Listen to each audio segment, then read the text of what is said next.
What's up guys, Houndish here, and today we'll have some news in the form of This Week at Bungie, and we've got a couple of updates for Destiny 2. Initially, Bungie announced a new free emblem that we can unlock, so we'll break down details on how to get that, plus they give some clarifications about in-air accuracy, some of how that interacts with aim assist, and they touch on upcoming weapon updates this season, as well as some stuff that they want to get done in Season 18. Then they talk about the return of Trials, some interesting new ornaments this season, plus some known issues and problems they've resolved. So guys, as always, I hope you find the video useful, but without further delay, let's get into it. And initially, they talk about Solar 3.0, and they say at the start of Season 17, we introduced players to Solar 3.0 and all of the possibilities that come with it.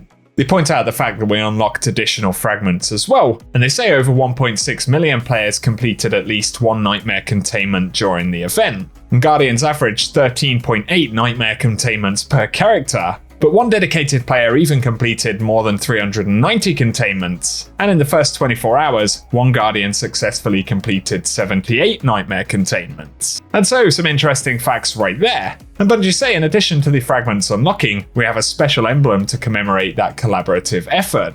And so if you head to bungie.net/redeem, you can unlock the emblem that we can see on screen right there. I'll link the TWAB as well as the redeem page and code in the description box below as well. But next, Bungie say they're putting together a detailed explanation of how Airborne effectiveness interacts with aim assist and accuracy for players who love to dig into details, but that's going to take a little longer, and we wanted to address some points of confusion early. And they say firstly, the Season 17 patch notes included a line that incorrectly stated that all primary weapons have their airborne accuracy penalty removed. This should have been qualified as, at 60 airborne effectiveness, all primary weapons have their airborne accuracy penalty removed. And that said, at base, primary weapons generally shoot straighter while airborne than they did before. For example, the hand cannon base accuracy cone, aka error angle, is now 0.8 degrees compared to 0.97 last season.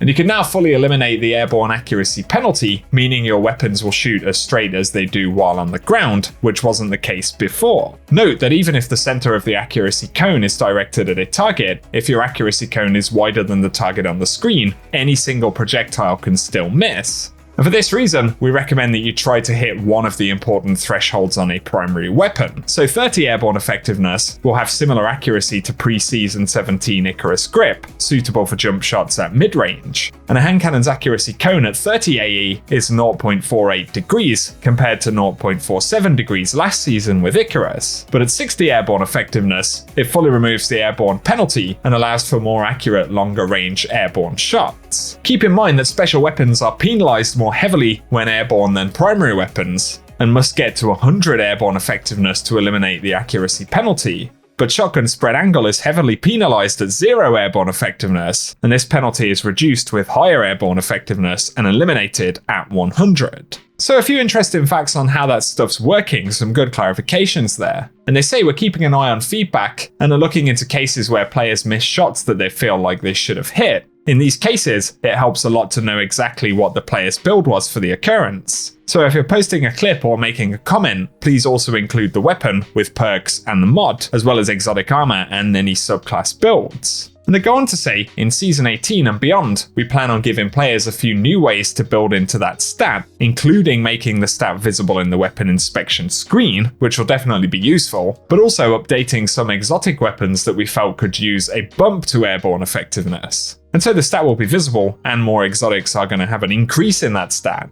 But in terms of what else is coming next, they say we'll have a mid-season update with some weapon balance changes shipping with Solstice. This will include some buffs to weapon subfamilies that have been languishing for a while, a fix for certain special weapons not getting enough ammo per special brick, and some tuning for oppressive exotic weapons. And then beyond that, we're wrapping up production on the Season 18 weapons and the matching balance update, which will be of a standard appropriate size. No novels this time, but some highlights are revisiting some weapon subfamilies, legendary perk and exotic weapon tuning, and intrinsic anti-champion functionality being introduced to several exotic weapons. And so a few teasers right there as to some of the updates that Bungie plan on introducing later this season and in Season 18. But they also indicate that the Season 18 update may be just a bit smaller than some of the ones we've seen recently, which have been pretty significant for season updates specifically.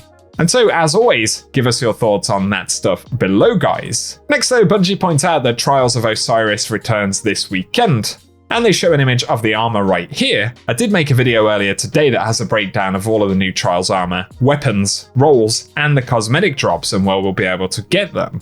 Of course, we are also going to get the Forgiveness sidearm and the Burden of Guilt fusion rifle, as well as some of the cosmetics that they show right here. This is the new exotic sparrow called Falcon's Chase. But they say this week Trials will be elimination, and so let us know down below if you plan on jumping into the event this weekend.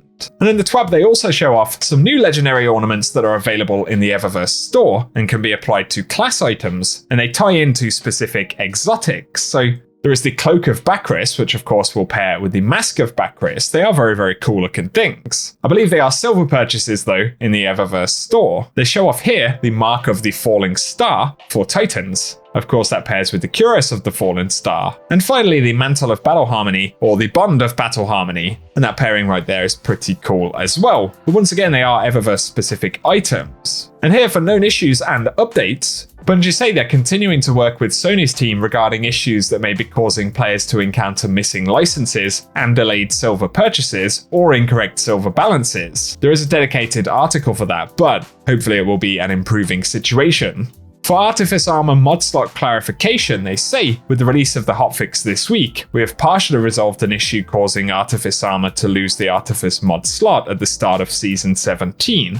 A newly acquired armor will now successfully have the mod slot available. However, we are continuing to investigate a fix for existing armor pieces that previously lost their Artifice mod slot. And so again, it's something they're continuing to work on. And they also point out from the hotfix earlier this week, some resolved issues, including that enhanced bait and switch no longer activates upon shooting enemies with all 3 equipped weapons. And so it'll be activated a little bit easier now. For the Trespasser exotic weapon, it was unavailable to reacquire from collections, and when in the tower, character previews may appear extremely zoomed in.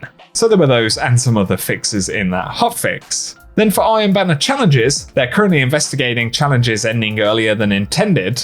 Players will still be able to progress incomplete challenges during the next Iron Banner event later this season, and it's possible there'll be some other Iron Banner updates then. And for the Guardian Games Emblem, players who qualified for the Tower's Finest Triumph can now claim the Guardian Games Glory Emblem via Bungie Rewards, and the deadline to claim that is July 7th. So be sure to follow the links in the TWAB if you want all of the details on that. But for today, guys, that's what we have to round up in the video. So as always, I hope this has been useful. If it has, a rating below really does help us out. Plus, feel free to get subscribed to the channel if you are new around here so I can keep you posted with Destiny content. But otherwise, for now, I hope you guys have an awesome day.